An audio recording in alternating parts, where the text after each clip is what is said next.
Me prohibieron subir al autobús familiar. Camina si quieres llegar. Yo pedí un taxi al hotel más caro de Cancún.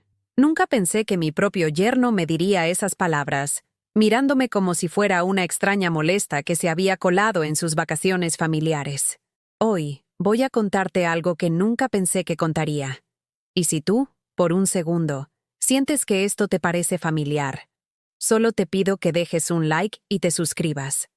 Me ayudará a continuar desahogándome. Me llamo Esperanza Castillo.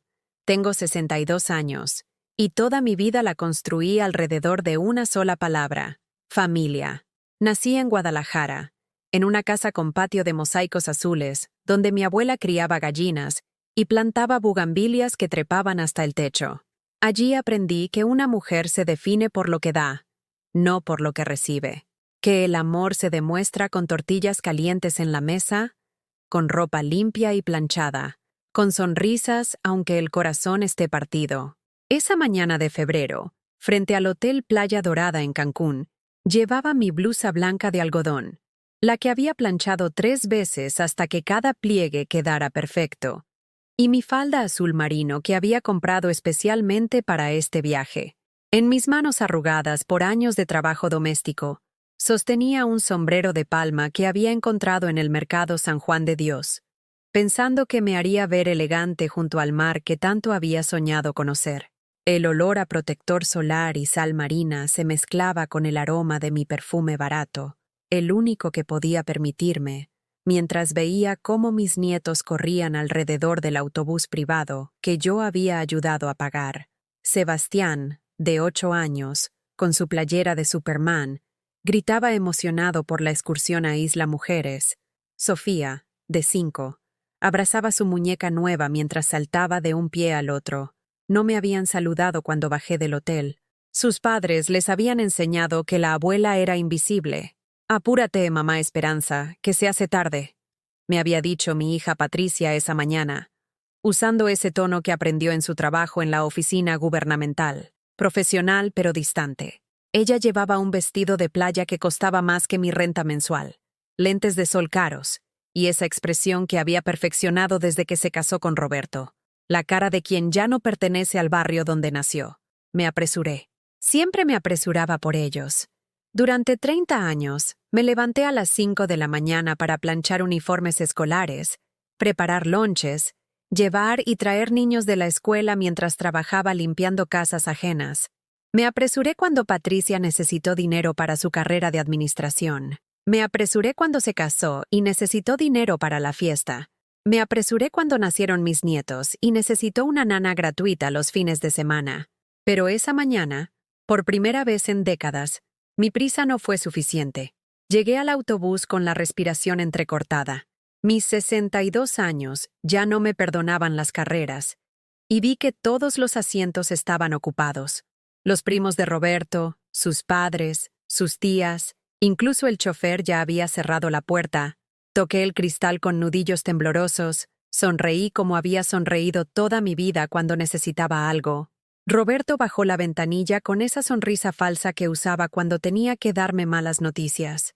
«Señora Esperanza, mire, ya no hay lugar, pero no se preocupe, Cancún no está tan lejos. Si quiere llegar al puerto, puede tomar un taxi. Nosotros la esperamos allá». Sus palabras cayeron sobre mí como piedras en un charco quieto. Cada sílaba creaba ondas de humillación que se expandían por mi pecho, mi garganta, mis ojos que se llenaron de lágrimas que no quería derramar frente a extraños. Pero yo ayudé a pagar este viaje», murmuré con la voz quebrada. «Vendí el anillo de mi mamá para dar mi parte.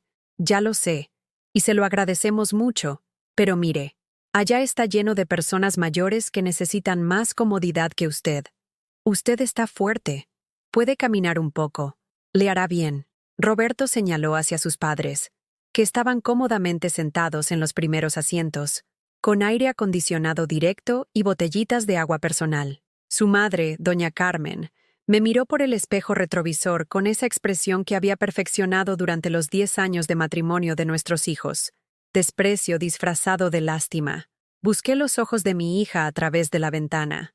Patricia estaba concentrada en su teléfono, fingiendo que no escuchaba la conversación, fingiendo que su madre no estaba siendo humillada públicamente por el hombre que había elegido como esposo. Sus dedos se movían rápidamente por la pantalla, probablemente subiendo fotos de sus vacaciones familiares perfectas donde no había espacio para la mujer que le dio la vida. Patricia. Dije su nombre como una oración desesperada. Ella levantó la vista por un segundo. Me vio parada en la banqueta con mi sombrero ridículo y mi blusa arrugada por el calor, y volvió a bajar los ojos hacia su teléfono. «Mamá, mejor alcánzanos allá. No queremos hacer esperar a todos por complicaciones». El motor del autobús rugió. Los niños gritaron de emoción, y yo me quedé sola en la banqueta, sosteniendo mi bolsa de playa barata llena de regalitos para mis nietos, que ahora se alejaban sin voltear atrás. La gente del hotel me miraba con esa mezcla de curiosidad y pena que reservamos para los momentos ajenos de humillación pública. Un botones se acercó y me preguntó en inglés si necesitaba ayuda. No pude responderle porque las palabras se habían quedado atoradas en algún lugar entre mi corazón roto y mi garganta cerrada. Me senté en una banca de la entrada del hotel, bajo una palmera que daba sombra insuficiente contra el sol del mediodía, y la vergüenza que me quemaba más que cualquier rayo ultravioleta. Por primera vez en mi vida, entendí lo que significa ser descartable. Mientras permanecía sentada en esa banca, con el ruido del mar de fondo y el corazón latiendo como tambor en mi pecho, comenzaron a llegar los recuerdos. Como cuando llueve y la tierra seca absorbe cada gota con desesperación, mi mente se llenó de todas las veces que había dicho sí cuando debería haber dicho no. Cerré los ojos y me vi a los 30 años, embarazada de Patricia, trabajando en 3 casas diferentes para pagar el departamento en la colonia Oblatos donde vivíamos. Mis manos entonces eran suaves, mis rodillas no dolían al subir escaleras, y tenía sueños más grandes que una recámara sin ventanas y una estufa que funcionaba solo de vez en cuando. El papá de Patricia se había esfumado cuando supo del embarazo. «No estoy listo para ser padre», me dijo una tarde de agosto, mientras yo planchaba su camisa favorita. Esa ironía cruel del destino que hace que cuidemos hasta el último día a quienes nos van a abandonar. Se fue con una maleta pequeña y promesas vacías de regresar pronto. Nunca regresó. Durante 20 años fui madre soltera en una época donde eso te convertía en el chisme de la cuadra y la vergüenza de la familia. Mi hermana Rosa me decía que era mi culpa por juntarme con cualquiera. Mi madre, que en paz descanse, me recordaba cada domingo después de misa que una mujer decente no se embaraza sin matrimonio. Pero Patricia era mi luz. Cada peso que ganaba limpiando pisos ajenos, cada humillación que tragaba cuando las patronas me trataban como mueble, cada noche que me quedaba dormida contando monedas en la mesa de la cocina, todo valía la pena cuando la veía estudiar bajo la lámpara que habíamos puesto en el comedor. «Mami, cuando sea grande te voy a comprar una casa grande», me decía mientras yo cosía el dobladillo de su uniforme escolar por tercera vez porque había crecido y no teníamos dinero para uno nuevo. «Con jardín y una recámara solo para ti, con televisión y todo». Le creía. Porque las madres siempre les creemos a nuestros hijos, aunque la vida nos enseñe una y otra vez que el amor no siempre es correspondido en la misma medida.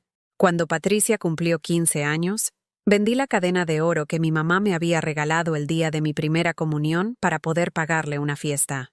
No fue la quinceañera de revista que ella soñaba, pero renté el salón de la parroquia, contraté a los mariachis Los Cuervos, que no eran los mejores, pero sí los que podía pagar, y le compré un vestido rosa que encontré en el tianguis de los martes. Esa noche, viéndola bailar con sus amigas, pensé que todo había valido la pena, hasta que escuché a una de las madres comentar: «Pobrecita Patricia. Se nota que su mamá hizo lo que pudo con tan poco». El comentario me dolió más que todos los años de trabajo doble y comidas escasas. Pero seguí adelante. Siempre seguí adelante. Cuando Patricia quiso estudiar administración en la Universidad de Guadalajara, trabajé turnos de noche en una panadería, además de mis trabajos de día. Llegaba a casa cuando ella se levantaba para ir a clases. Nos cruzábamos en la cocina como extrañas que compartían el mismo techo. Yo olía a harina y cansancio. Ella a perfume barato y juventud. «Gracias, mami», me decía a veces. pero ya no con la misma calidez de cuando era niña. La universidad la había cambiado. Ahora tenía amigas con carros nuevos, novios con dinero, sueños que no incluían departamentos en colonias populares, ni madres que limpiaban casas ajenas. El día que se graduó, me puse mi vestido menos viejo y me senté en la última fila del auditorio. La vi caminar hacia el estrado con su birrete y toga, hermosa y elegante, convertida en la profesionista que siempre soñé que fuera. Lloré de orgullo, pero también de algo que no sabía nombrar entonces y que ahora sé que era soledad. Después de la ceremonia, fuimos a cenar a un restaurante que elegí cuidadosamente. No tan caro que me quebrara, pero tampoco tan humilde que la avergonzara frente a sus compañeros de generación, que habían venido con familias enteras, padres con trajes caros y madres con joyas que brillaban bajo las luces del lugar. «Ahora todo va a cambiar, mami», me dijo esa noche, tomando mi mano sobre la mesa. «Voy a conseguir un buen trabajo y te voy a sacar de la colonia. Ya verás que sí». Pero cuando consiguió trabajo en la presidencia municipal, no se mudó conmigo a un lugar mejor. Se mudó sola a un departamento en Providencia, para estar más cerca del trabajo, decía. Yo seguí en Oblatos, en el mismo departamento donde la había criado, pero ahora más solo que nunca. Los fines de semana venía a visitarme. Al principio cada sábado, después cada 15 días, luego una vez al mes. Siempre llegaba con hambre de la comida que solo yo sabía hacerle. Mole como a ella le gustaba, frijoles refritos con queso, tortillas recién hechas. Se llenaba la panza de nostalgia y se iba de regreso a su vida nueva, dejándome con trastes sucios y el corazón un poco más vacío cada vez. Fue durante una de esas visitas que me habló de Roberto. Es ingeniero, mami. Trabaja en una constructora muy importante. Sus papás tienen una casa en Zapopan. Lo decía con esa voz que usaba cuando quería impresionarme, como si el dinero de la familia de su novio fuera también suyo. La primera vez que lo trajo a casa, Roberto miró mi departamento con esa expresión que aprenden los ricos cuando visitan a los pobres. Una mezcla de lástima y incomodidad que tratan de disfrazar con sonrisas forzadas. Se sentó en mi sillón viejo como si tuviera miedo de contagiarse de pobreza. Su casa está muy acogedora, señora, me dijo, pero sus ojos decían otra cosa. Patricia se veía nerviosa. Cada 5 minutos se levantaba a arreglar algo que no estaba desarreglado, como si mi casa fuera un examen que ella estuviera reprobando frente al hombre que quería conquistar. Cuando anunciaron su compromiso, yo ya había empezado a ahorrar para la boda, peso por peso, guardando en una lata de Nescafé lo que podía de cada trabajo. Patricia me decía que no me preocupara, que ellos se harían cargo de todo, pero yo sabía que una madre tiene que contribuir en la boda de su hija, aunque sea con lo poco que tenga. El día que fuimos a escoger el vestido de novia, yo llevaba conmigo los ahorros de 8 meses. Patricia se probó vestidos que costaban más que mi sueldo de medio año. Cuando eligió uno particularmente caro, su futura suegra, doña Carmen, comentó: «Está precioso, mija. Nosotros nos encargamos. No queremos que tu mamá se preocupe por gastos tan grandes». Sonó generoso, pero yo entendí el mensaje. Tu mamá no tiene suficiente dinero para este nivel. El día de la boda me senté en la mesa familiar, pero en la esquina más alejada de los novios. Durante el vals, Patricia bailó primero con Roberto, después con su suegro, después con varios tíos de él. Cuando por fin llegó mi turno, la canción ya había terminado y el DJ estaba poniendo música para los jóvenes. «Ay, mami, ya se acabó la canción», me dijo con una sonrisa que no llegaba a sus ojos. «Después bailamos, ¿sí?» Pero después nunca llegó. Esa noche, recogiendo los centros de mesa que me habían dicho que podía llevarme, entendí que había perdido a mi hija, no porque se hubiera casado, sino porque había decidido que yo ya no encajaba en la vida que estaba construyendo.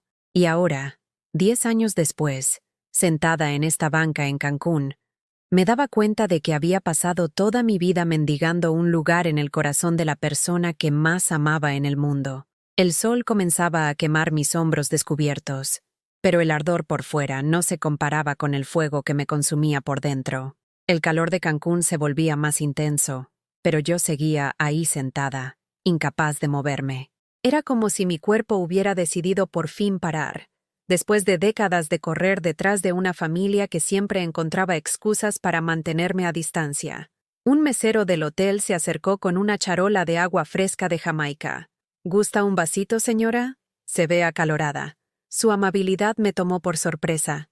Hacía tanto tiempo que alguien me ofrecía algo sin que yo tuviera que pedirlo primero, sin que fuera mi obligación atender a otros. Gracias, joven, murmuré. Y cuando el agua fría tocó mi garganta, recordé que no había desayunado. En el apuro de la mañana, preparando lonches para mis nietos y alisándome para verme presentable, me había olvidado de mí misma, como siempre. Fue entonces cuando mi teléfono sonó. Era Patricia. «Mamá, ¿dónde estás? Ya llegamos al puerto y no te vemos». Su voz sonaba impaciente, como cuando era adolescente, y yo llegaba 5 minutos tarde a recogerla de alguna fiesta. «Estoy en el hotel», respondí, mi voz más calmada de lo que esperaba, esperando un taxi. «Ay, mamá, no seas dramática. Ya vienes para acá, ¿verdad? Los niños están preguntando por ti». Mentira. Los niños no habían preguntado por mí en todo el viaje. Sebastián y Sofía me veían como parte del mobiliario familiar, útil cuando necesitaban que alguien les cargara las mochilas o les comprara helados, invisible el resto del tiempo. «Claro, mija, ya voy para allá», mentí, pero no me moví de la banca. Por primera vez en mi vida, había dicho que haría algo y no tenía ninguna intención de hacerlo. Mientras esperaba a que pasara esta sensación extraña, ¿rebeldía? ¿Libertad? Mi mente se llenó de todos esos momentos pequeños que había estado ignorando. Esas heridas invisibles que se acumulan gota a gota hasta convertirse en un río de resentimiento. Como el año pasado, cuando Roberto cumplió 40 años. Patricia organizó una fiesta en un restaurante elegante de Tlaquepaque. Yo llegué 1 hora antes para ayudar con los preparativos, cargando mi regalo, un suéter tejido a mano que me había tomado 3 meses terminar, cada puntada hecha mientras veía telenovelas en mi departamento vacío. «Ay, mamá, qué detalle», me dijo Patricia cuando vio mi regalo envuelto en papel periódico porque no tenía dinero para papel de regalo fancy. «Pero mira, ya tenemos muchos regalos en la mesa. Mejor ponlo allá atrás para que no se maltrate». Hotchany, mi suéter terminó arrinconado detrás de cajas de whisky caro y relojes que brillaban bajo las luces del lugar. Roberto ni siquiera lo abrió esa noche.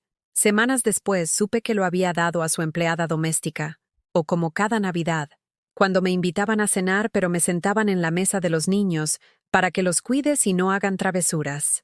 Mientras yo cortaba la carne de Sebastián y limpiaba las manchas de Sofía, los adultos hablaban de viajes, de inversiones, de planes que nunca me incluían. «Es que usted se lleva tan bien con los niños, señora Esperanza», me decía doña Carmen, con esa sonrisa falsa que había perfeccionado. «Es un talento natural». Traducción: «Eres la nana gratuita de la familia». Durante años, cada domingo iba a su casa en Zapopan a hacer el asado familiar. Llegaba a las 10 de la mañana cargando las bolsas del mercado. Yo compraba la carne, las verduras, las tortillas, porque Patricia decía que yo sabía elegir mejor las cosas buenas y baratas. Cocinaba para 12 personas, servía, lavaba trastes, y me iba a las 8 de la noche con las sobras que nadie más quería. «Gracias, mami. Nadie cocina como tú», me decía Patricia mientras yo guardaba los tuppers con frijoles y arroz que me durarían toda la semana. Era su forma de hacerme sentir especial por ser su empleada doméstica no remunerada. Pero lo que más dolía eran los cumpleaños. Los míos. El año pasado cumplí 61. Me levanté temprano, me puse mi vestido menos viejo y esperé. Esperé una llamada, una visita, aunque fuera un mensaje de texto. A las 2 de la tarde, yo misma le marqué a Patricia. «Ay, mamá, feliz cumpleaños. Se me había olvidado por completo. Estamos en casa de los papás de Roberto. Ya sabes cómo son estos domingos familiares. Pero te hablo más tarde, ¿sí?» No me habló más tarde. A las 9 de la noche, yo misma me compré un pastelito en la panadería de la esquina y lo comí sola, frente al televisor, viendo una película de Pedro Infante que ya me sabía de memoria. 2 días después, Patricia apareció con un ramo de flores marchitas que había comprado de oferta en el Soriana. Perdóname, mami. Ya sabes cómo es esto de ser mamá y esposa. Pero aquí tienes tus flores. Las puse en agua, pero se murieron al día siguiente. Como mi esperanza de ser una prioridad en la vida de mi hija. Este año, para mi cumpleaños número 62, ni siquiera esperé. Me fui sola al cine. Me compré palomitas grandes y un refresco. Y vi una película romántica donde la protagonista al final escogía amarse a sí misma. Lloré en la oscuridad del cine, no por la película, sino porque por primera vez entendía a la protagonista. Y ahora, sentada en esta banca en Cancún, rodeada del lujo que nunca había podido permitirme pero que había ayudado a costear, me di cuenta de que había llegado mi momento de despertar. Saqué mi teléfono y busqué hoteles en Cancún. No hoteles baratos, no hostales, no lugares donde una señora como yo debería quedarse. Busqué el hotel más caro que apareció en la búsqueda. Hotel Presidente Intercontinental, frente al mar, con spa, restaurantes gourmet y suites que costaban más que mi renta de 3 meses. Marqué el número con manos temblorosas. Buenas tardes. ¿Tienen disponibilidad para una suite con vista al mar? Por supuesto, señora. ¿Para cuántas noches? Miré hacia el horizonte, donde el mar se confundía con el cielo, y por primera vez en mi vida no pensé en el dinero. No calculé cuánto me quedaría para los gastos del mes.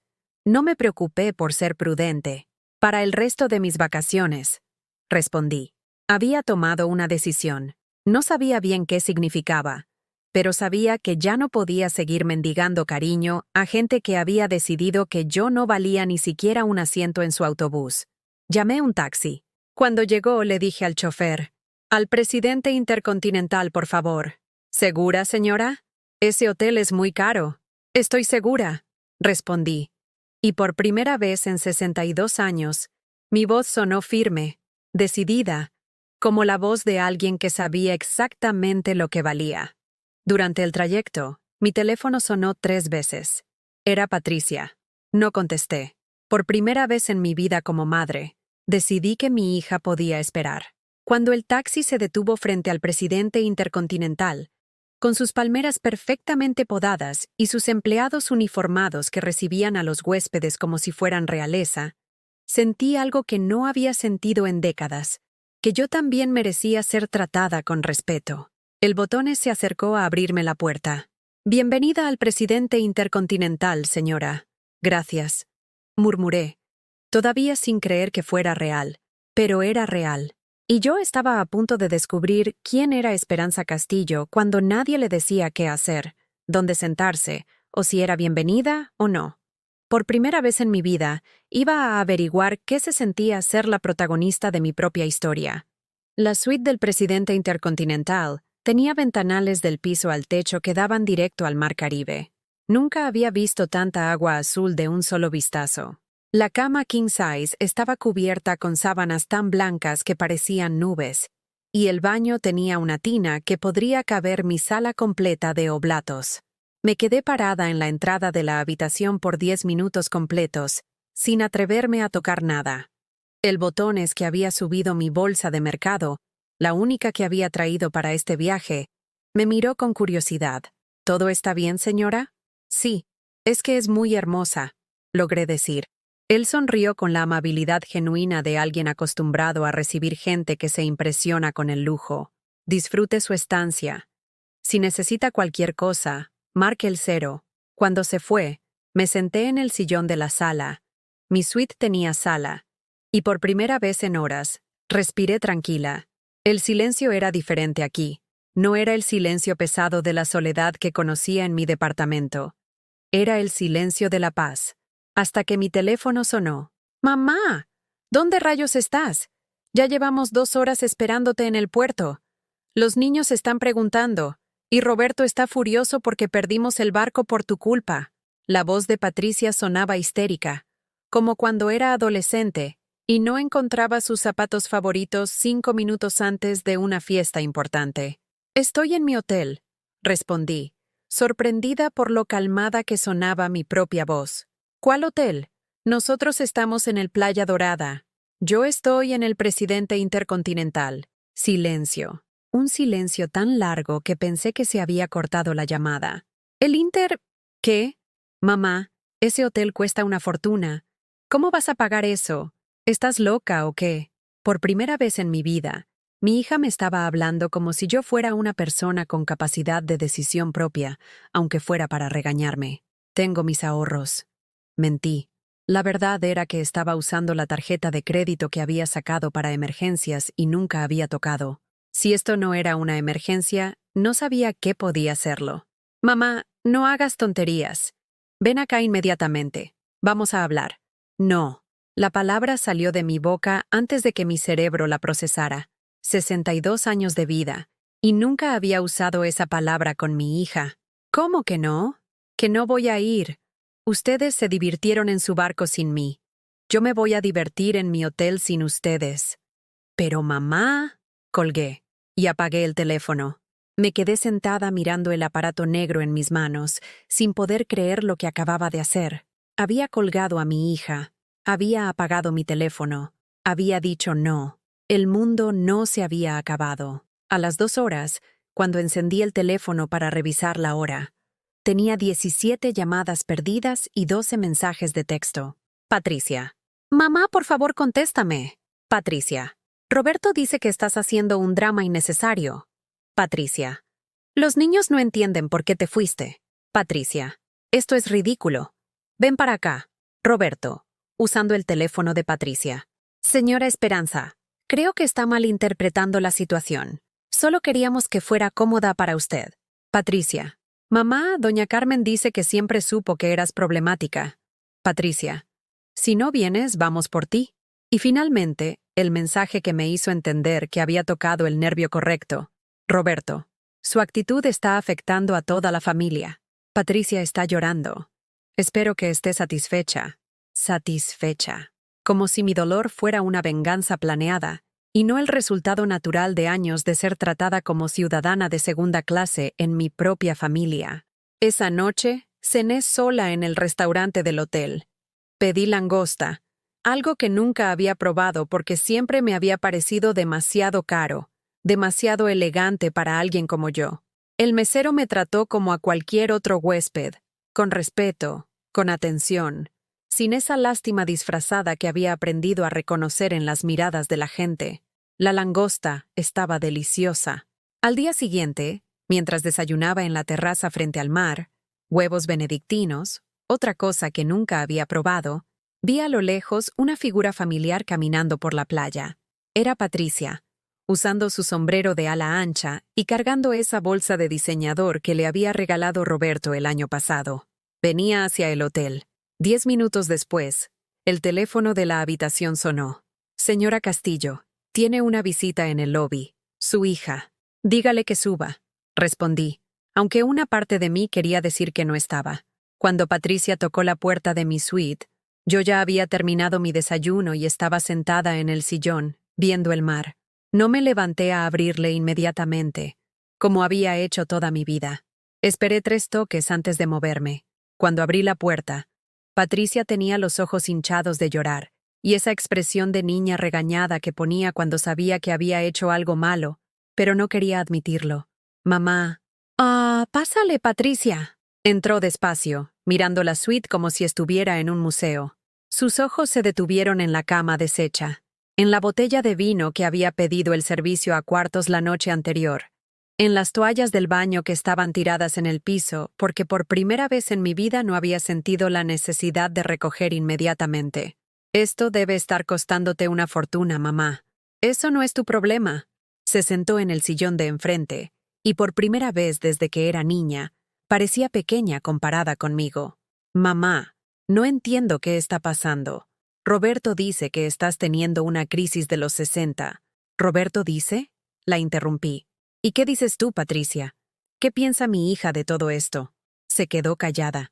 Era una pregunta que no sabía cómo responder porque hacía años que había dejado de tener opiniones propias sobre cómo me trataban en su familia. Yo pienso que estás exagerando. Lo del autobús fue una tontería. Roberto no tenía mala intención. ¿Una tontería? Mi voz se alzó por primera vez en la conversación. ¿Tu esposo me deja botada en la calle y es una tontería? Pero si Cancún no está lejos. Era nada más un ratito en taxi. No es el taxi, Patricia. Es el desprecio. Es que no me preguntaron si quería caminar. Es que decidieron por mí. Es que me trataron como si fuera un estorbo. Eso no es cierto. ¡Claro que es cierto! Me paré del sillón, y ella se encogió como si fuera a gritarle. Pero no grité. Mi voz salió firme, clara, como nunca antes la había escuchado. Llevo 10 años siendo el estorbo en tu matrimonio, la invitada incómoda, la que cocina gratis, cuida niños gratis y se sienta donde la pongan sin quejarse. Mamá, tú sabes que te queremos. ¿Me quieren? ¿O me necesitan? Patricia abrió la boca, pero no salió ningún sonido. Esa pregunta había dado en el blanco. ¿Cuándo fue la última vez que me invitaron a algo sin que tuviera que cuidar niños o cocinar o limpiar? ¿Cuándo fue la última vez que Roberto me saludó por mi nombre y no como señora? ¿Cuándo fue la última vez que me sentí bienvenida en su casa en lugar de sentirme tolerada? Las lágrimas empezaron a rodar por las mejillas de Patricia, pero eran lágrimas de frustración, no de comprensión. ¿Y qué quieres que haga? ¿Que me divorcie? ¿Que pelee con Roberto por ti? Esa frase se quedó flotando en el aire entre nosotras como una confesión accidental. Patricia acababa de admitir que sabía exactamente cómo me trataban, y había elegido no hacer nada al respecto.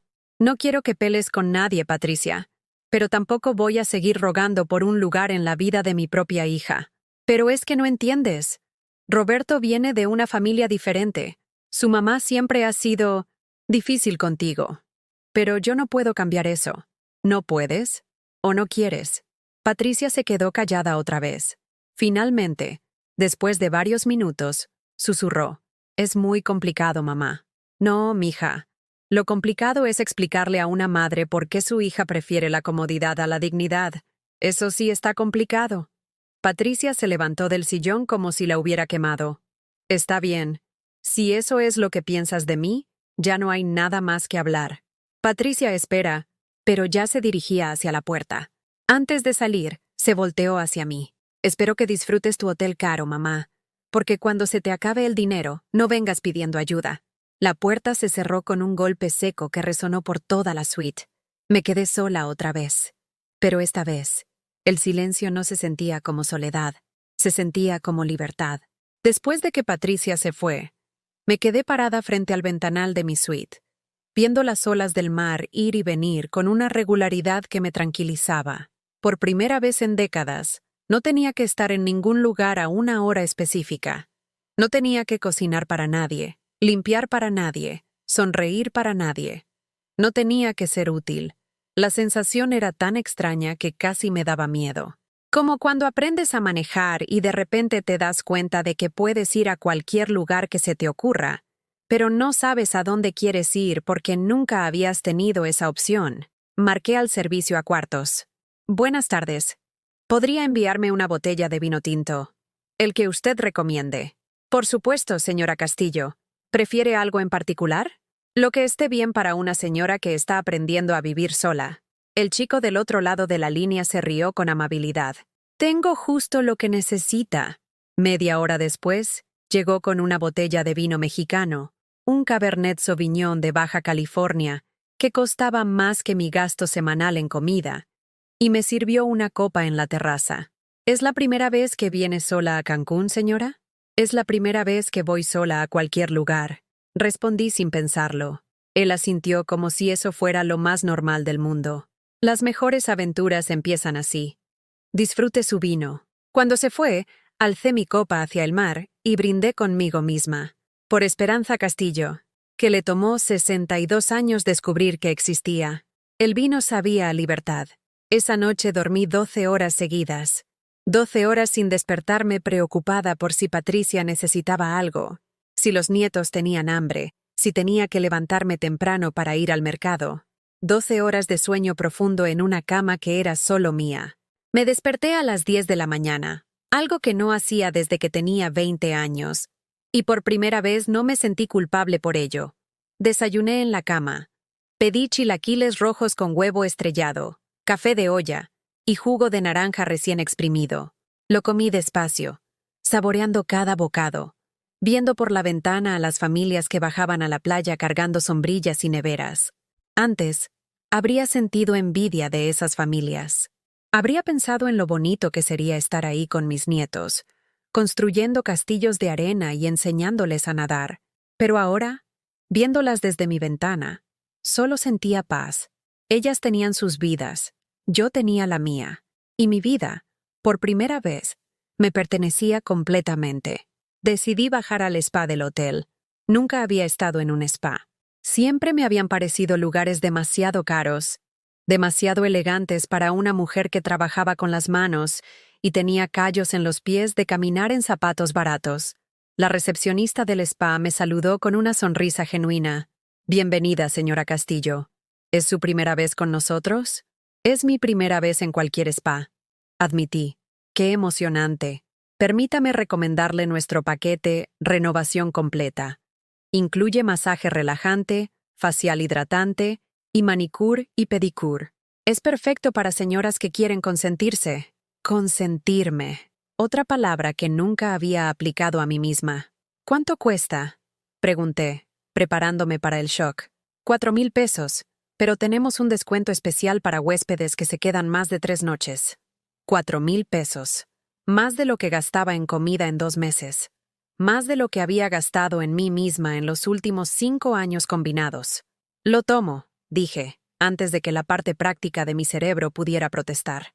Durante las siguientes 4 horas, desconocidos me trataron con más cuidado y respeto del que había recibido de mi familia en años. La masajista, una mujer llamada Carmen, curioso que tuviera el mismo nombre que la suegra de Patricia, me preguntó sobre mis dolores, mis tensiones, qué me hacía sentir estresada. «Llevo mucho tiempo cargando peso», le dije mientras trabajaba un nudo en mi espalda, que probablemente había estado ahí desde que Patricia se casó. «El peso emocional es el más pesado de todos», respondió con sabiduría. «Pero hoy vamos a soltarlo todo». Y lo hicimos. Con cada masaje, con cada capa de crema en mi cara, con cada lima en mis uñas, sentía como si estuviera quitándome años de cansancio acumulado. Cuando salí del spa, no me reconocí en el espejo del elevador. Mi piel se veía luminosa, mis manos suaves por primera vez en décadas. Había perdido esa expresión permanente de preocupación que llevaba grabada en la frente. Me veía feliz. Esa tarde decidí caminar por la zona hotelera. No tenía ningún destino específico. No tenía que estar en ningún lugar a una hora determinada. Simplemente caminé, deteniéndome donde se me ocurría, entrando a tiendas que antes habría considerado demasiado caras para mí. En una boutique, me probé un vestido azul turquesa que hacía que mis ojos se vieran más brillantes. Era de mi talla, algo difícil de encontrar cuando una tiene 62 años y ya no tiene el cuerpo de los 20, y me quedaba perfecto. «Se ve hermosa, señora», me dijo la vendedora. «Ese color fue hecho para usted. ¿Cuánto cuesta?», pregunté, tocando la tela suave. 2,500 pesos. 2,500 pesos por un vestido. Yo, que había comprado toda mi ropa en tiendas de segunda mano y mercados sobre ruedas durante los últimos 20 años. «Me lo llevo», dije. «¿Desea llevarlo puesto?» «Sí, por favor». Salí de la tienda usando mi vestido nuevo, sintiéndome como una mujer completamente diferente. Los tacones que había comprado a juego, otros 1,000 pesos que la esperanza de hace una semana habría considerado un escándalo, me hacían caminar derecha, con la cabeza alta. La gente me miraba, no con lástima, no con condescendencia, sino con el respeto que se le tiene a una mujer que sabe lo que vale. Esa noche cené en el restaurante más elegante del hotel. Pedí una mesa para una persona sin sentirme avergonzada por estar sola. El mesero me trató como a una reina, recomendándome platillos, explicándome sobre los vinos, asegurándose de que cada detalle de mi cena fuera perfecto. Comí pulpo a las brasas con una guarnición de vegetales que ni siquiera sabía que existían. Bebí una copa de vino blanco que sabía a flores y a mar. De postre pedí un soufflé de chocolate que era como una caricia para el alma. Todo en soledad, todo en paz. Mientras tomaba mi café, mi teléfono vibró. Era un mensaje de Patricia. «Mamá, mañana regresamos a Guadalajara. Roberto consiguió cambiar los boletos. Si quieres venir con nosotros, nos vemos en el aeropuerto a las 3 p.m. Terminal 2. Leí el mensaje 3 veces. No había disculpa. No había reconocimiento de lo que había pasado. No había ninguna invitación a conversar sobre lo que yo había sentido. Solo una orden disfrazada de invitación. Por primera vez en mi vida como madre, no respondí inmediatamente. Dejé el teléfono en la mesa y seguí tomando mi café, viendo las luces del hotel reflejarse en la piscina. Tenía una decisión que tomar, pero por primera vez iba a tomarla pensando en mí, no en Patricia, no en Roberto, no en mis nietos, no en lo que la gente fuera a decir, en mí. A las 11 de la noche, cuando ya había regresado a mi suite y me había puesto mi pijama nueva, de seda, otra extravagancia que me había comprado esa tarde, tomé mi teléfono y escribí mi respuesta. Patricia, voy a quedarme unos días más. Disfruten su vuelo.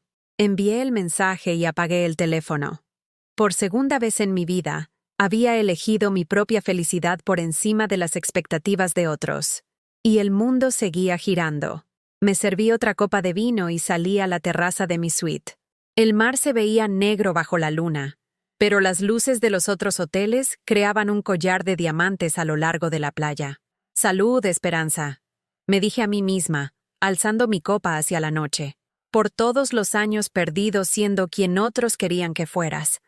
Y por todos los años que te quedan siendo quien realmente eres. El viento del mar se llevó mis palabras, pero yo sabía que el universo las había escuchado. 3 días después de que mi familia regresara a Guadalajara sin mí, recibí una llamada que no esperaba. Era Roberto. Señora Esperanza, necesitamos hablar urgentemente. Patricia está muy mal. No ha comido, no ha dormido. Los niños están preguntando por usted y yo ya no sé qué decirles. Su voz sonaba diferente. No tenía esa seguridad arrogante de siempre. Sonaba preocupado, quizás hasta asustado. ¿Y qué quiere que haga, Roberto? Que regrese, que arreglemos este malentendido. Mi mamá dice que está dispuesta a hablar con usted, a aclarar las cosas.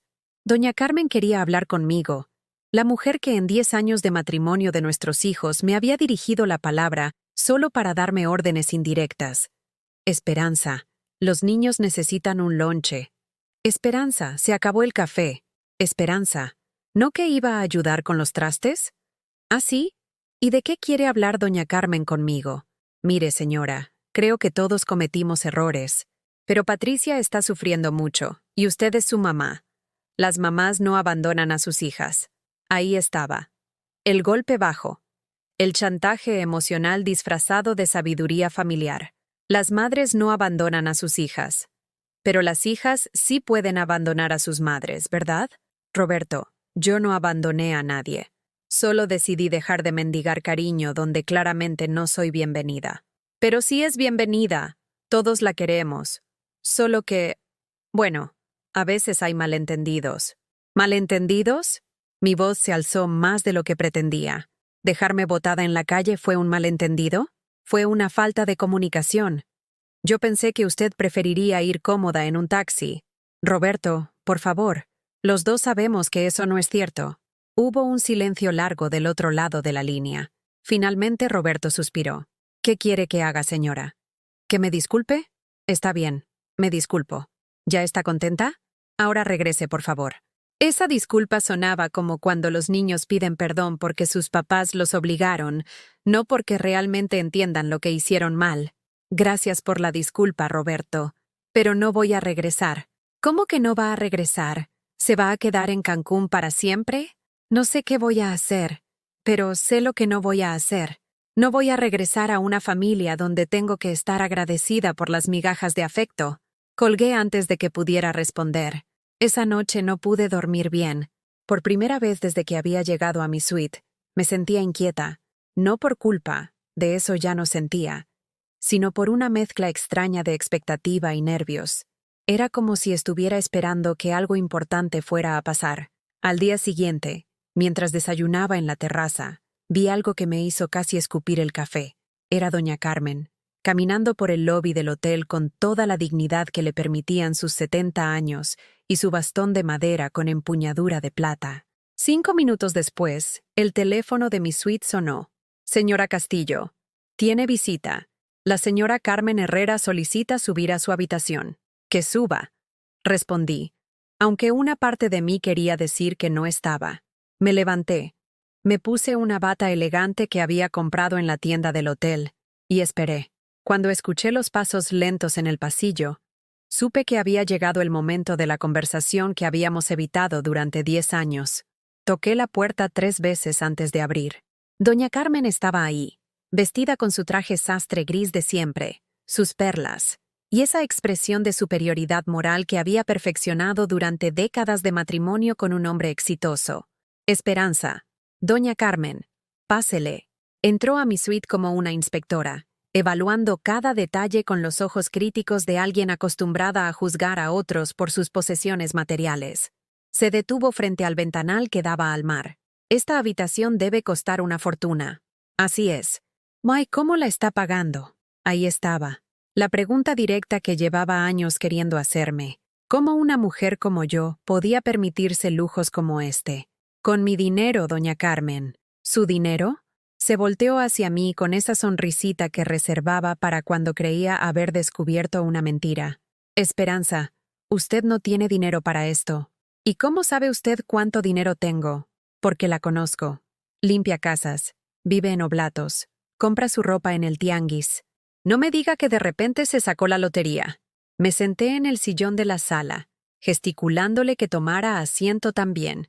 Ella se mantuvo de pie, probablemente porque sentarse habría implicado que estábamos en igualdad de condiciones. Doña Carmen, ¿a qué vino? Vine a hablar con usted de mujer a mujer, sobre Patricia. ¿Qué pasa con Patricia? Que está destruyendo su matrimonio por este capricho suyo. Capricho. Mi negativa a ser humillada era un capricho. ¿Cómo está destruyendo su matrimonio? Roberto está preocupado. Los niños están confundidos.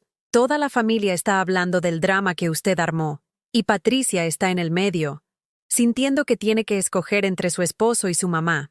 ¿Y qué escogería usted en su lugar? Doña Carmen se me quedó viendo como si la pregunta fuera ridícula. Al esposo, por supuesto. El matrimonio es lo primero. Los hijos se casan y hacen su vida. Pero usted está obligando a Patricia a escoger. No, doña Carmen. Ustedes me obligaron a mí a escoger. Entre mi dignidad y la comodidad de su familia. Y ya escogí. Su dignidad. Se rió con esa risa falsa que usaba cuando quería minimizar a alguien. ¿De qué dignidad habla?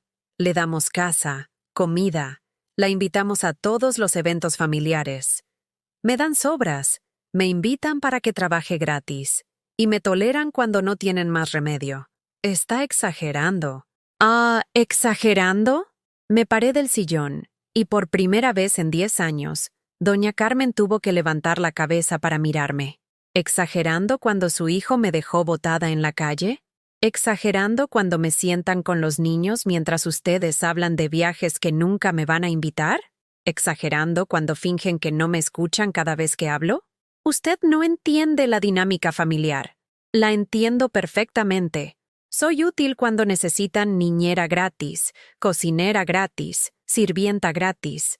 Pero soy invisible cuando quieren hacer planes, tomar decisiones o simplemente tener una conversación de adultos. Doña Carmen se quedó callada por primera vez desde que la conocía. Finalmente, se sentó en el sillón de enfrente, como si el peso de mantenerse en pie se hubiera vuelto demasiado. ¿Y qué quiere? ¿Que la tratemos como si fuera una invitada de honor en cada reunión? Quiero que me traten como si fuera un ser humano que merece respeto básico. No honor especial. Respeto básico. Pero es que usted siempre ha sido muy servicial. Nunca se quejó antes. ¿Y eso les dio derecho a aprovecharse de mí? Doña Carmen se quedó viendo el mar por la ventana, como si las olas fueran a darle la respuesta correcta. Roberto está muy preocupado, dijo finalmente. Dice que Patricia ha cambiado desde que usted se fue, que está cuestionando cosas que nunca cuestionaba. ¿Cómo qué? Como por qué no la defendió cuando pasó lo del autobús. Como por qué nunca la incluimos en las decisiones familiares importantes. Como por qué siempre asume que usted va a cocinar cuando viene. ¿Y qué le responde Roberto? que así son las cosas, que las familias tienen dinámicas establecidas y que no se pueden cambiar nada más porque a alguien se le ocurrió sentirse ofendida. Me reí. No pude evitarlo. Era una risa amarga, pero sincera. ¿Sabe qué, doña Carmen? Roberto tiene razón en una cosa. Las familias sí tienen dinámicas establecidas, pero esas dinámicas se pueden cambiar. El problema es que ustedes no quieren cambiar porque el arreglo actual les conviene perfecto. ¿Y qué sugiere? Nada, ya no es mi problema. Yo ya cambié mi dinámica. Ahora ustedes decidan si quieren cambiar la suya. Doña Carmen se paró del sillón con dificultad, apoyándose en su bastón. ¿Esto es definitivo? ¿No va a regresar? No voy a regresar a ser quien era antes. Si ustedes quieren conocer a quien soy ahora, van a tener que hacer el esfuerzo. Caminó hacia la puerta, pero antes de abrirla se volteó hacia mí. ¿Y Patricia? ¿No le importa el daño que le está haciendo a su propia hija? Patricia es una adulta de 35 años, doña Carmen. Ya es hora de que aprenda a tomar decisiones difíciles, como yo tuve que aprenderlo a los 62. Cuando se fue, me quedé parada en el mismo lugar por varios minutos. Había tenido la conversación más honesta de mi vida con la mujer que más me había intimidado durante una década. Y había ganado. No porque la hubiera convencido de nada, sino porque por primera vez había dicho mi verdad completa sin disculparme por ello. Me serví una copa de vino y brindé conmigo misma otra vez.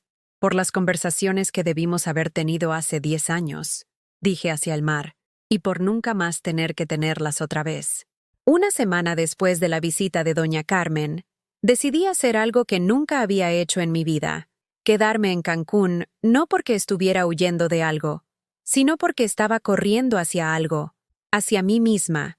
Cambié mi habitación del hotel caro a un departamento amueblado en el centro de la ciudad, no porque no pudiera pagar el hotel, mi tarjeta de crédito todavía tenía límite, sino porque quería saber cómo se sentía vivir sola de verdad, sin el servicio de lujos que me recordara constantemente cuánto dinero estaba gastando. El departamento era pequeño pero luminoso, con una terraza que daba hacia una calle llena de vida. Desde mi ventana, podía ver a las familias locales yendo al mercado, los niños jugando fútbol en la tarde, las abuelitas sentadas en las banquetas platicando mientras tejían. Era como regresar al barrio donde crecí, pero sin el peso de los recuerdos dolorosos. Mi primera noche en el departamento la pasé organizando mi nueva vida. Había comprado lo básico: platos, vasos, sábanas, toallas, todo nuevo, todo elegido por mí, todo en colores que me gustaban a mí. Nada heredado, nada regalado con condiciones, nada que viniera con la obligación de estar agradecida. Esa noche cociné para mí sola por primera vez en décadas. No para Patricia, no para Roberto, no para los niños. Para mí. Hice unos huevos revueltos con jitomate y cebolla, tortillas de la tortillería de la esquina y café de olla con canela. Comí despacio, saboreando cada bocado, sin prisa por lavar los trastes o atender a nadie más. El silencio de mi departamento no era el silencio pesado de la soledad que había conocido en Guadalajara, era el silencio ligero de la paz. Al día siguiente fui a explorar el mercado local. Las señoras que vendían verduras me trataron con la calidez natural de los que reconocen a una igual. No había condescendencia, no había lástima, solo la hospitalidad sencilla de gente trabajadora hacia otra persona trabajadora. ¿Es nueva en el barrio, señora?, me preguntó doña María, que vendía los tomates más rojos que había visto en mi vida. Sí, acabo de llegar de Guadalajara. Ah, Tapatía, bienvenida. Aquí va a estar muy a gusto. Este barrio es tranquilo, la gente es buena. Me regaló un jitomate extra, para que pruebe cómo saben los de acá. Cuando regresé a mi departamento, me di cuenta de que habían pasado 2 horas, y no había pensado ni una sola vez en Patricia, en Roberto, o en si estaban bien sin mí. Por primera vez en 35 años como madre, había vivido 2 horas completas sin que mi identidad girara alrededor de mi hija. Esa tarde decidí hacer algo que llevaba años posponiendo. Llamé a Luz, mi única amiga real de Guadalajara. Habíamos trabajado juntas limpiando casas cuando éramos jóvenes, pero ella había seguido un camino diferente. Se había casado con un hombre bueno, Había criado a sus hijos sin perder su propia identidad en el proceso. Y ahora, a los 60 años, tenía una pequeña tienda de ropa en su colonia. Esperanza, ¿dónde te has metido? Llevo semanas tratando de localizarte. Estoy en Cancún, Luz. ¿En Cancún? ¿Tú sola? Yo sola. Le conté todo. La humillación del autobús, la ruptura con Patricia, mi nueva vida en un departamento frente al mar. Luz me escuchó sin interrumpir, haciendo esos sonidos de comprensión que solo hacen las amigas verdaderas. Ya era hora, me dijo cuando terminé mi historia. Esperanza, llevo años esperando a que te defendieras de esa familia malagradecida. ¿Tú sabías cómo me trataban? ¿Cómo no iba a saberlo? Cada vez que hablábamos me contabas sobre todas las cosas que hacías por ellos y lo poco que recibías a cambio. Pero cada vez que te sugería que pusieras límites, me decías que las madres no hacemos eso. Tenía razón. Durante años, Luz había tratado de abrirme los ojos, y yo había preferido mantenerlos cerrados. ¿Y ahora qué vas a hacer? Me preguntó. No lo sé. Por primera vez en mi vida, no tengo un plan. Solo sé que no voy a regresar a ser quien era antes. Pues te felicito.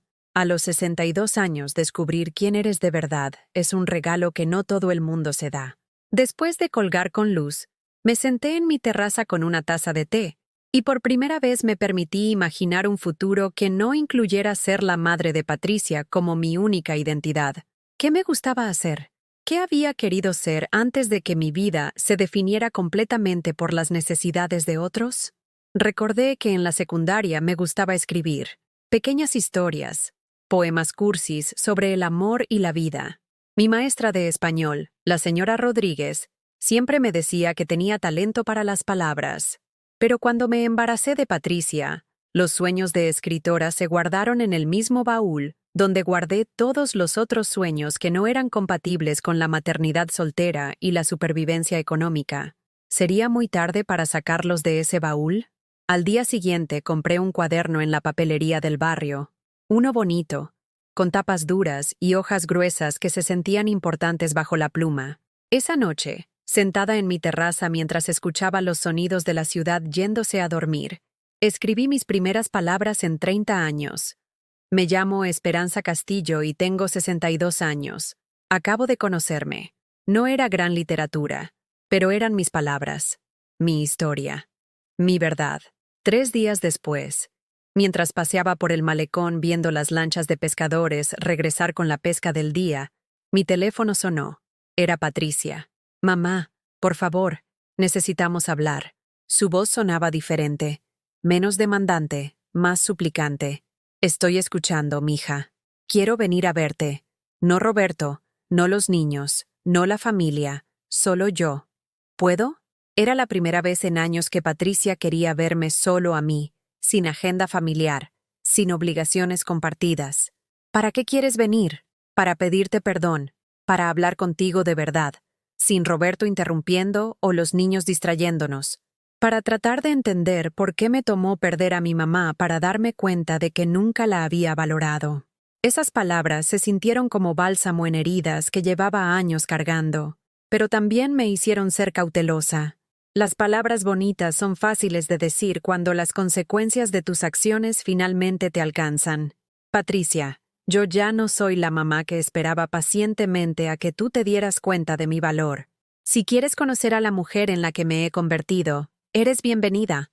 Pero no voy a regresar a ser quien era antes solo para hacer tu vida más cómoda. No quiero que regreses a ser quien eras antes. Quiero conocer a quién eres ahora. Y quiero que conozcas a quién estoy tratando de ser yo». Había algo en su voz que no había escuchado en años. Humildad genuina. No la humildad performativa que usaba cuando quería algo, sino la humildad real de alguien que finalmente había entendido que había perdido algo valioso. «Está bien. Puedes venir, pero vienes a mi casa, a mi espacio, y bajo mis términos. Lo que tú digas, mamá». Después de colgar, me quedé viendo el mar durante mucho tiempo. Patricia venía a buscarme, pero yo ya no era la mujer que se había ido de Guadalajara. Era alguien nuevo, alguien que había aprendido a valorarse a sí misma. Esa noche, antes de dormirme, escribí en mi cuaderno: «Hoy mi hija me pidió perdón, Pero lo más importante no es que ella haya cambiado. Lo más importante es que yo cambié tanto que ahora merezco disculpas sinceras en lugar de migajas de afecto. Por primera vez en décadas me dormí sonriendo. El renacimiento no era solo una metáfora, era algo que se podía tocar, oler, saborear. Sabía a café de olla en mi terraza. Olía a sal marina y libertad. Se tocaba como páginas en blanco esperando a ser llenadas con una historia nueva. Mi historia. Por fin. 6 meses después, mientras escribo estas líneas en mi terraza viendo el atardecer pintarse de naranja sobre el Caribe, puedo decir con certeza que la mujer que se subió a aquel autobús familiar en Guadalajara ya no existe. Patricia vino a visitarme 3 semanas después de nuestra conversación telefónica. Llegó sola, como había prometido, cargando una maleta pequeña y una expresión que no le había visto desde que era niña. Vulnerabilidad genuina. La primera noche cenamos en mi departamento. Yo cociné, porque me gusta cocinar, no porque fuera mi obligación, y por primera vez en años, tuvimos una conversación de mujer a mujer, no de madre necesitada de aprobación a hija que otorga migajas de atención. Mamá, tengo que contarte algo, me dijo mientras lavábamos los platos juntas. Desde que te fuiste, Roberto y yo hemos tenido problemas. ¿Qué tipo de problemas? Empecé a cuestionar cosas que nunca había cuestionado, como por qué esperábamos que tú cocinaras siempre que venías, como por qué nunca te preguntábamos qué querías hacer en las reuniones familiares, como por qué Roberto podía hablarte como te hablaba. Patricia se secó las manos y me miró directamente a los ojos por primera vez en años, y Roberto no sabía qué responder. Se enojaba, decía que yo estaba cambiando, que tú me habías llenado la cabeza de ideas raras, hasta que un día le pregunté, si tu mamá nos visitara, ¿esperarías que cocinara para todos y cuidara a los niños? Y se quedó callado porque sabía que la respuesta era no. Me senté en el sillón de mi sala. Patricia se sentó enfrente, y por primera vez sentí que estaba hablando con mi hija, no con la versión de mi hija que había modificado para encajar en su matrimonio. ¿Y qué pasó después? Que nos peleamos. Feo. Roberto me dijo que si no podía ser la esposa que él necesitaba, tal vez habíamos cometido un error casándonos.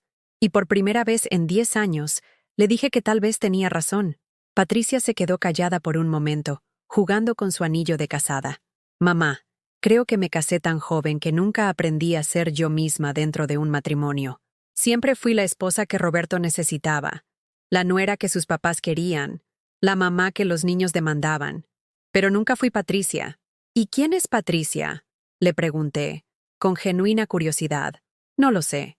Eso es lo que he venido a averiguar. Si tú pudiste reinventarte a los 62, tal vez yo pueda hacerlo a los 35. Los siguientes 5 días fueron los más honestos que habíamos compartido desde que era adolescente.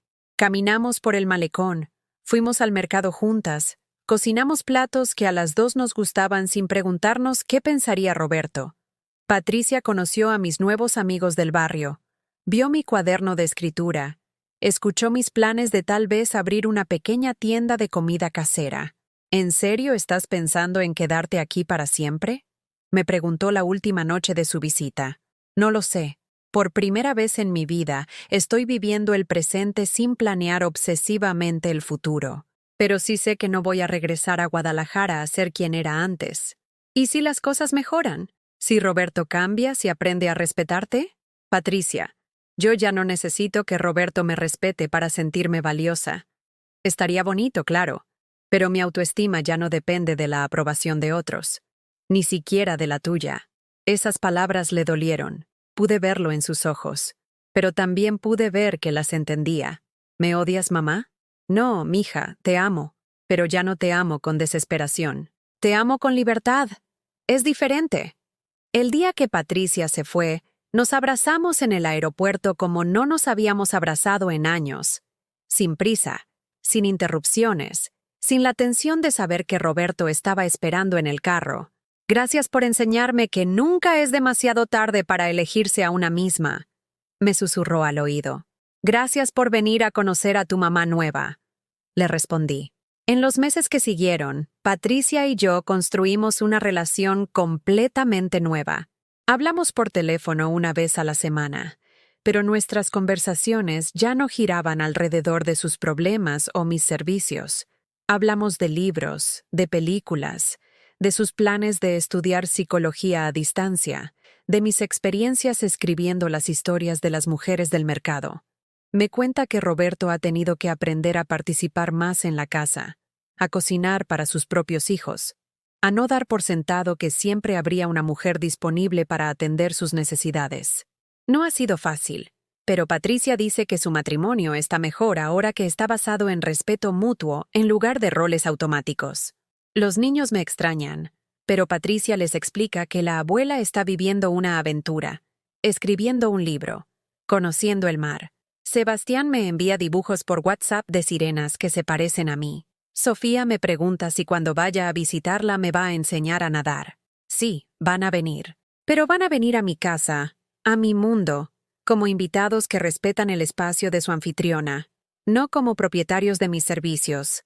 Roberto me llamó una vez, 3 meses después de la visita de Patricia. Me pidió disculpas, no la disculpa forzada que me había dado antes, sino una disculpa que venía de haber entendido realmente lo que había hecho mal. Señora Esperanza, quiero que sepa que he reflexionado mucho sobre cómo la traté. Patricia me ayudó a entender que usted no era nuestra empleada, era nuestra familia. Y yo la traté como si fuera invisible. Gracias por decirme eso, Roberto. ¿Hay alguna posibilidad de que pueda visitarnos en Guadalajara? Los niños la extrañan mucho. Roberto, yo también extraño a mis nietos. Pero si voy a visitarlos, va a ser en condiciones diferentes. Como invitada, no como servicio doméstico gratuito. Entiendo, lo que usted diga. Y voy a quedarme en un hotel, no en su casa. No se siente cómoda en nuestra casa. Me siento más cómoda sabiendo que tengo mi propio espacio, que puedo irme cuando yo decida, no cuando ustedes se cansen de mí. Roberto aceptó mis términos sin protestar. Tal vez él también había aprendido algo de todo esto. La semana pasada abrí mi pequeño negocio. Se llama Cocina de Esperanza, y vendo comida casera en el mercado los fines de semana, pozole rojo los sábados, mole los domingos, y entre semana hago tamales por encargo. Las ganancias no me van a hacer rica, pero me permiten pagar mi renta y seguir viviendo esta vida que construí desde cero. Doña María, la señora de los jitomates, me dijo el otro día: Esperanza, usted llegó aquí como una mujer triste que huía de algo, pero ahora la veo y es una mujer alegre que corrió hacia algo mejor. Tenía razón. Había huido de la humillación, pero había corrido hacia la dignidad. Anoche, mientras organizaba las fotos en mi teléfono, encontré una que Patricia me había tomado el día que me dejaron en la banqueta del hotel. Estaba sentada en esa banca, con mi sombrero ridículo y mi blusa arrugada, viendo el autobús alejarse. Me veía pequeña, perdida, rota. La borré. Ahora tengo fotos nuevas. Yo en mi terraza escribiendo. Yo en el mercado vendiendo mi comida. Yo caminando por la playa al amanecer. Yo riendo con mis nuevas amigas del barrio. Yo viva, yo presente. Yo protagonista de mi propia historia. A veces la gente me pregunta si no me arrepiento de haber abandonado a mi familia. Como si una mujer de 62 años no tuviera derecho a elegir su propia vida. Les digo que no abandoné a nadie. Simplemente dejé de abandonarme a mí misma. ¿Has vivido algo parecido? ¿Conoces a alguien que haya tenido que elegir entre ser querida y ser respetada? Cuéntamelo en los comentarios. Y si esta historia te llegó al corazón, dale like y suscríbete al canal. Tal vez estas palabras lleguen a alguien que las necesita escuchar. A alguien que está sentada en su propia banqueta, viendo alejarse el autobús de una vida que nunca fue realmente suya. A esa mujer le quiero decir: nunca es demasiado tarde para levantarte de esa banca y caminar hacia tu propia libertad. El mundo está lleno de autobuses, pero solo hay una tú. No la desperdicies mendigando un lugar donde no eres valorada.